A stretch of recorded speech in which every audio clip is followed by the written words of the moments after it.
우리나라 속담에 누울 자리를 보고 발을 뻗어라 라는 말이 있죠. 이 결과를 미리 예상해 가면서 일에 착수해야 된다는 그런 뜻입니다. 근데 이 말 속에는 이 발을 뻗어서 편하고 괜찮을 것 같으면 뻗어도 되지만, 만약에 뻗어서 불편할 것 같으면, 좁을 것 같으면 아예 뻗지 말아라, 이런 말이 내포가 되어 있을 겁니다. 이 세상에서는 뻗어서 불편한 자리, 결과가 좋지 않을 것 같은 그런 자리에는 아예 앉을 생각을 하지 않고 그 일은 시작할 생각조차 하지 않는 것이 정상적인 판단으로 여겨집니다. 하지만 과연 그런 판단이 그리스도인인 우리에게도 똑같이 정상적인 판단으로 여겨져야 할까요? 사도행전 20장은 이제 바울의 선교 여정이 맞춰가고 있는 그런 쯤의 이야기입니다. 이 사도행전 20장에 오기까지 바울은 총 3차례의 선교 여정을 가졌어요. 1차 여정 때 바울은 안디옥을 출발해서 이 비시디아 안디옥을 거쳐서 이고니온, 루스드라, 더베까지 갔다가 다시 갔던 길을 역으로 되돌아와서 안디옥으로 돌아오게 됩니다. 그리고 2차 여정이 됐을 때 그는 역시 안디옥에서 출발해서 1차 때 들렸던 더베와 루스드라를 거쳐 드로아에 갔다가 유럽으로 넘어가게 되고, 그곳에서 우리가 잘 아는 빌립보, 데살로니가, 베레아, 아테네, 또 고린도를 지나서 다시 아시아를 넘어서 에베소에 머물렀다가 유대 땅으로 돌아오게 되죠. 마지막 3차 때에 그는 본격적으로 그 그리스 유럽 땅의 복음을 전하다가 배를 타고 아시아의 해안가를 통해서 예루살렘으로 돌아오게 됩니다. 그 가운데 오늘 이 사도행전 20장 본문은 이 3번째 여정 중에 다 선교행을 마치고 예루살렘으로 돌아가는 도중에 이 에베소라는 도시 바로 아래에 있었던 밀레도라는 도시에서 있었던 일이에요. 이 밀레도라는 도시에서 바울은 에베소 교회의 장로들을 청해서 만나게 되었습니다. 에베소는 바울이 무려 2년이라는 시간을 보내며 두란노라는 서원을 만들고 많은 사람들에게 복음을 전하고 가르쳤던 곳이죠. 그동안 에베소의 많은 사람들이 이 바울을 통해서 세례를 받았고요, 에베소 교인들이 바울이 안수할 때에 성령이 임하시는 초자연적인 하나님의 능력도 경험했었습니다. 심지어 사람들이 이 바울의 앞치마나 손수건을 가져다가 병든 사람에게 얹으면 그 병이 낫기도 하고 귀신이 떠나기도 했어요. 이 바울의 사역 덕분에 에베소의 많은 사람들이 하나님께 회개를 하게 되죠. 우리가 성경에 보면은 마술을 행하던 사람들은 은 5만의 값에 해당하는 자기들의 마술책을 다 모아서 불태워 없애기도 합니다. 결과적으로 에베소에는 주의 말씀이 힘이 있고 흥왕해지고 세력을 얻게 되었어요. 에베소가 그런 곳이었습니다. 그러니 바울의 입장에서는 어떤 곳에서는 단 3주만 머물렀는데 2년 동안 머물렀던 에베소가 애착이 가는 도시였을 겁니다. 그런 마음에 바울은 기회만 되면 이 에베소에 다시 한번 꼭 들리고 싶었어요. 하지만 지금 예루살렘으로 빨리 돌아가는 중이기 때문에 그 밑에 밀레데라는 도시에서 가까운 에베소에 가지 못하고 에베소에 있는 장로들을 거꾸로 오라고 청한 것입니다. 바울이 이렇게 다시 가고 싶은 에베소에 들리지 못하면서까지 왜 이렇게 예루살렘에 지금 빨리 가려고 하고 있는 것일까요? 이 바울은 성경에 보면은 오순절 때까지 맞춰서 예루살렘에 가야 되겠다라고 계획을 잡았는데, 이 바울이 유대인의 큰 명절인 오순절에 무슨 역할을 크게 맡았기 때문에 빨리 그 스케줄에 맞춰서 예루살렘으로 가려고 하는 것일까요? 아니면 예루살렘에 가면 바울에게 좋은 일이 기다리고 있기 때문에 그가 빨리 가려고 하는 것일까요? 여러분, 우리가 밖에 나와 있다가 언제 집에 빨리 가고 싶은 마음이 들게 됩니까? 우선 요즘같이 더울 때에 에어컨이 고장났으면 집에 빨리 가고 싶지 않을 거예요. 오히려 이렇게 에어컨이 시원한 교회에 나오고 싶어 하겠죠. 언제 우리가 빨리 집에 가고 싶냐면, 어린아이들의 경우에는 엄마가 너 좋아하는 음식 해놨다, 혹은 오늘 저녁은 치킨 시켜 먹는다, 그럼 이제 빨리 들어가겠죠. 엄마 아빠는 자녀가 엄마 아빠 나 상 받았어, 그럼 빨리 들어가고 싶은 마음이 들 겁니다. 어르신들께서는 예쁜 손주가 집에 온다고 하면은 밖에 있다가도 빨리 집에 들어가고 싶으실 거예요. 보통은 좋은 일이 기다리고 있을 때, 기쁜 일이 기다리고 있을 때에 그곳에 빨리 가고 싶어 하는 겁니다. 그럼 바울도 지금 예루살렘에서 좋고 기쁜 일이 기다리고 있기 때문에 빨리 그곳에 가려고 하는 것일까요? 오늘의 밀레도라는 도시에서 에베소 교회 장로들을 불러 만나게 된 바울은 그들에게 오늘 뭐라고 하냐면 자신의 유언과 같은 고별의 이야기를 나누게 돼요. 바울은 지금 이 에베소 교회의 대표인 장로들을 만나는 것이 마지막 만남임을 잘 알고 있습니다. 25절 한번 보시죠. 보라, 내가 여러분 중에 왕래하며 하나님의 나라를 전파하였으나 이제는 여러분이 다 내 얼굴을 다시 보지 못할 줄 아노라 라고 말하죠. 마지막 만남이라는 겁니다. 왜 얼굴을 다시 보지 못합니까? 또 오면 되잖아요. 에베소 사람들이 예루살렘으로 와도 되고 바울이 예루살렘에 갔다가 다시 에베소에 가도 되잖아요. 이 바울에게 그런 계획이 없기 때문에 이렇게 말하는 것일까요? 이 바울이 이렇게 말하고 있는 이유는 지금 예루살렘으로 가는 것이 자기에게 주어진 하나님의 뜻임을 잘 알고 있기 때문인데 그곳에서 일어날 일이 무엇인지 짐작하고 있기 때문일 겁니다. 이 바울이 1차, 2차, 3차 선교 여정을 다닐 때에 하나님께서는 오늘 본문에 보니까 각 도시에서 바울에게 나중에 예루살렘에 가면 무슨 일이 일어날지를 알려주셨다라고 말했어요. 오늘 22절과 23절인데요. 보라, 이제 나는 성령에 매여 예루살렘으로 가는데 거기서 무슨 일을 당할는지 알지 못하노라. 오직 성령이 각 성에서 내게 증언하여 결박과 환난이 나를 기다린다 하시나라고 말하죠. 그러니까 예루살렘에서 기다리고 있는 것은 기쁜 일이 아니에요. 좋은 일이 아닙니다. 그를 기다리고 있는 것이 결박과 환난입니다. 이제 예루살렘에 가게 되면 그는 자기 의지대로 자기 몸을 움직이지 못하는 그런 환경을 만나게 되겠죠. 그런데 그 결박과 환난이 기다리고 있는 예루살렘에 그는 속히 가려고 하고 있는 것입니다.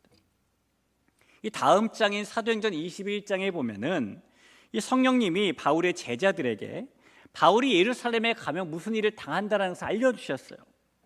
그랬더니 바울의 제자들이 그 사실을 알게 되자 바울에게 예루살렘에 가지 말라고 막 만류를 하게 됩니다. 또 아가보라는 선지자가 와서 이 사람들에게 말하기를 바울이 띠를 띠고 예루살렘에서 유대인들이 이 띠 임자를 바울의 띠를 이렇게 든 다음에 예루살렘에서 유대인들이 이 띠의 임자를 결박하고 이방인들에게 넘겨줄 것이다 라고 말해요. 자, 그러자 그 말을 들은 주변의 모든 사람들이 바울에게 예루살렘에게 가지 말라고 합니다. 예루살렘은 바울이 지금 발을 뻗을 만한 누울 자리를 주는 곳이 아닌 거예요. 하지만 바울은 그것이 하나님의 뜻임을 알기에 누울 자리가 아니어도 예루살렘으로 지금 속히 가고 있는 것이죠. 여러분, 많은 사람들은 인생의 여정을 걸어가면서 꽃길을 걷기를 원합니다. 순탄하고 순조롭고 좋은 일만 생기고 그런 인생을 누구나 다 바랍니다. 자, 그래서 예수님을 믿는 우리의 믿음의 여정도 그런 꽃길뿐이면 참 좋겠지만 이 성경은 믿음의 여정이 그다지 꽃길만은 같지 않다라고 말씀하셔요. 마태복음 7장 13절 14절에 보시죠. 우리 같이 이 말씀을 한번 읽어보겠습니다. 읽습니다. 좁은 문으로 들어가라. 멸망으로 인도하는 문은 크고 그 길은 넓어 그리로 들어가는 자가 많고 생명으로 인도하는 문은 좁고 길이 협착하여 찾는 자가 적습니다. 이 말씀해 보니까 믿음의 길이라는 것이 협착하다, 좁고 험하다라고 말합니다. 하나님께서 믿음의 사람들을 푸른 초장과 실만한 물가로 인도하시지만 그 푸른 초장과 실만한 물가에 가기까지는 경사가 가파른 오르막도 때로는 올라야 되고요, 험한 바위도 지나가야 되고 물살이 거친 강도 건너가야 되고 뜨거운 태양 아래서 땀을 뻘뻘 흘리기도 해야 합니다. 우리의 목적지는 분명히 꽃밭이지만 그 꽃밭까지 가는 길에는 꽃밭만 있는 것이 아니라 흙길도 펼쳐져 있는 것이죠. 우리가 성경을 통해서 그런 예를 잘 발견하게 되지요. 하나님께서 이 430년 동안 애굽의 노예로 살던 이스라엘 백성들을 젖과 꿀이 흐르는 땅으로 인도하려고 하셨습니다. 그런데 그때 하나님께서 모세에게 이렇게 말씀하세요. 출애굽기 3장 8절에 보니까 내가 내려가서 그들을 애굽인의 손에서 건져내고 그들을 그 땅에서 인도하여 아름답고 광대한 땅, 젖과 꿀이 흐르는 땅 곧 가나안 지방에 데려가려 하노라. 그래서 모세가 이 말씀을 듣고 이스라엘 백성들에게 가서 그대로 전하죠. 이 말씀처럼 하나님께서는 우리를 젖과 꿀이 흐르는 땅으로 인도하시려고 합니다. 하나님께서는 이스라엘 백성들이 의기양양해질 정도로 놀라운 일들을 애굽에 행하셨고 그래서 기적적으로 이스라엘 백성들이 출애굽을 하게 되었어요. 하지만 출애굽을 한 후에 이스라엘 백성들을 기다리고 있던 것은 젖과 꿀이 흐르는 땅이 아니었죠.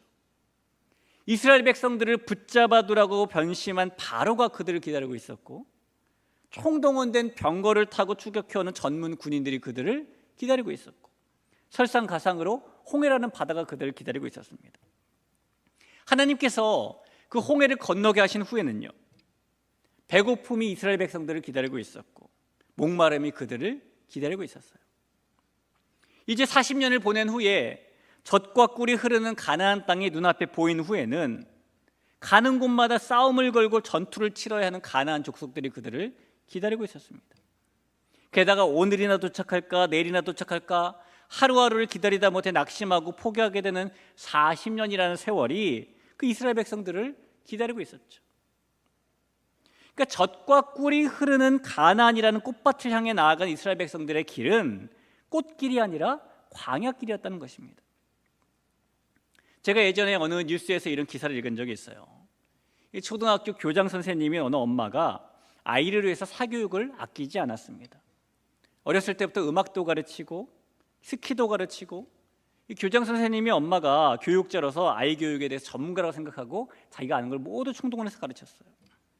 아이가 항상 상위권 성적에 화려한 수상 경력에 소위 엄친아로 자라게 됩니다. 엄마는 물 들어올 때 노져야 된다고 아이에게 더 많은 공부를 요구하고 더 많은 독서를 요구했습니다. 그러면서 엄마는 자신이 이 아이를 꽃길로 인도하는 엄마라고 생각을 하게 되었어요. 어느 날 10대가 된 아이가 자해소동을 벌이며 엇나가기 시작합니다. 학교에서 다 일과를 마치고 돌아온 엄마가 퇴근을 하고 집에 들어가는데 어디선가 통곡 소리가 들리더래요.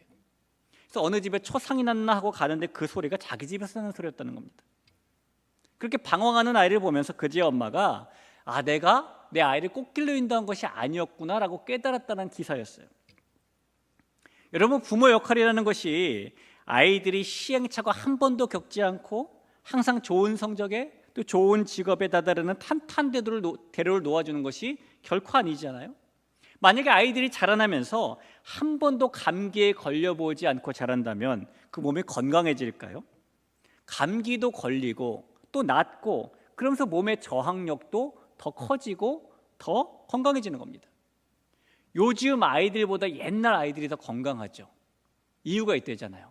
아마 여러분이나 저 같은 옛날 아이들은 어렸을 때 흙 파먹고 살아가지고 흙을 통해서 면역력을 많이 길러가지고 웬만한 병균에 끄떡이 없다. 요즘 아이들은 너무 잘 씻고 곱게 자라가지고 조그만한 병균에도 몸이 약해진다. 이런 얘기 들어보셨죠? 그러니까 사람은 그런 일들을 통해서 저항력을 길러게 되는 겁니다. 우리는 하나님께서 우리의 믿음의 여정에 꽃길을 바로 주지 않으시고 왜 광야길을 주시는지 그 이유를 정확하게 알지 못해요. 하지만 확실한 것은 이 땅에서의 광야길이 우리를 하나님 앞에서 더 건강하게 만들고 하나님께서 인도하시는 꽃밭에 한 걸음 더 나아가게 해주는 길이라는 것입니다. 예수님을 봐도 똑같아요. 여러분, 예수님께서 가신 길은 우리가 너무나 잘 아는 십자가의 길입니다. 예수님께서 가시는 그 길이 얼마나 처참한 십자가의 길인지 주님도 잘 알고 계셨죠. 이 마태복음 20장 18절 19절에 보니까 예수님께서 제자들에게 이렇게 말씀하셨어요. 보라, 우리가 예루살렘으로 올라가노니 인자가 대제사장들과 서기관들에게 넘겨짐에 그들이 죽이기로 결의하고 이방인들에게 넘겨주어 그를 조롱하며 채찍질하며 십자가에 못 박게 할 것이나 제3일에 살아나니라. 예수님도 이미 본인을 기다리고 있는 길이 무엇인지를 잘 알고 계셨다는 겁니다. 여러분, 하나님의 아들이 성육신하신 것이라면 이 땅에서 꽃길만 걸어야 되는 거 아닙니까? 예수님을 하나님의 아들로 굳게 믿는 사람들이 즐비한 곳만 찾아가신다면 얼마나 좋을까요? 예수님 어서 오세요라고 환영만 하는 곳만 찾아가신다면 얼마나 좋을까요? 그런데 예수님은 굳이 잡아 죽이려고 혈안이 오른 사람들이 가득한 예루살렘으로 십자가 길을 가시는 겁니다. 보통 누울 자리를 보고 발을 뻗는 것인데, 뻗으면 더 불편하고 뻗으면 더 욕먹고 뻗으면 돌아오는 것은 불행인 줄 알면서도 예수님은 그 발을 뻗고 계신 거예요. 오늘 본문의 바울도 마찬가지죠. 바울은 예루살렘으로 가는 길을 결코 주저하지 않습니다. 우리 사도행전 21장 13절을 한번 볼 텐데 이렇게 바울이 말합니다. 여러분이 어찌하여 울어 내 마음을 상하게 하느냐? 나는 주 예수의 이름을 위하여 결박당할 뿐 아니라 예루살렘에서 죽을 것도 각오하였노라. 바울은 원한다면 예루살렘에 가지 않아도 되는 그런 사람이에요. 예루살렘에서 일어난 소동 때문에 바울이 이 로마 천부장에게 체포당했을 때에 그 천부장이 부하들을 시켜서 바울을 채찍질하려고 했던 사건이 있었습니다. 그때 바울이 뭐라고 항변하냐면 너희가 로마 시민을 막 채찍질해도 되느냐라고 항변을 하죠. 당시 로마 시민은 재판을 받을 권리가 있었기 때문이에요. 천부장이 네가 로마 시민이야? 나는 돈을 많이 들여서 이 시민권을 얻었는데 너 같은 게 무슨 수로 시민권을 얻을 수 있었느냐라고 묻습니다. 그러자 바울이 나는 태어나면서부터 로마 시민이야 라고 말을 하죠. 그랬더니 성경에 천부장이 두려워했다라고 말씀을 합니다.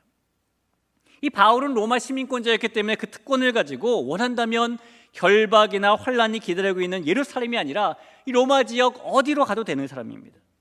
하지만 바울은 예루살렘의 결박의 자리인 줄 알면서도 그 길을 가는 거예요. 예루살렘의 환란의 자리인 줄 알면서도 그 길을 가는 겁니다. 심지어 바울은 애착을 그렇게 가지고 있었던 에베소에 들리고 싶어도 들리지 못할 정도로 걸음을 빨리 해서 예루살렘에 가고 있는 겁니다. 여러분, 이런 바울의 모습을 보면서 또 예수님의 모습을 보면서 우리는 이제 스스로의 모습도 보게 됩니다. 혹시 여러분, 우리는 누울 자리를 보고 뻗을만 하고 뻗는 것이 나에게 유리하다고 생각될 때만 발을 뻗고 있지는 않을까요? 아니면 누울 자리가 안 보여도 좋은 결과가 예상되지 않아도 발을 뻗고 있을까요? 이 세상 사람들이 가장 잘하는 것 중에 하나가 재는 겁니다. 이렇게 재보고 저렇게 재보고, 그래서 손해보는 일 같으면 얼른 발을 떼고, 이익이 되는 일 같으면 더 발을 담고, 이것이 세상 사람들이 살아가는 삶의 방법이에요. 그런데 가만히 보면은 믿음을 가진 우리들도 가장 잘하는 것 중에 하나가 역시 재는 겁니다. 이렇게 하는 게 나에게도 좋을까? 저렇게 하는 게 나에게도 좋을까? 안타깝게도 누울 자리를 항상 찾아보고 재고 있는 모습이 우리의 부끄러운 모습이기도 합니다. 그것이 나쁘다고 말하는 것이 아니에요. 그러나 그리스도인은 세상 사람들과 믿음의 여정을 걸어갈 때 달라야 하지요. 고난의 자리인 줄 알지만 그 자리를 향해 나아가는 것, 칭찬보다는 욕을 먹을 자리인 줄 알지만 그 길로 나가는 것, 나에게 손해가 되는 일이 분명하지만 나에게 손해돼도 하나님께 득이 된다면 발을 뻗는 것, 이것이 이제 우리가 살아가는 삶의 방식입니다. 왜 그래야 합니까?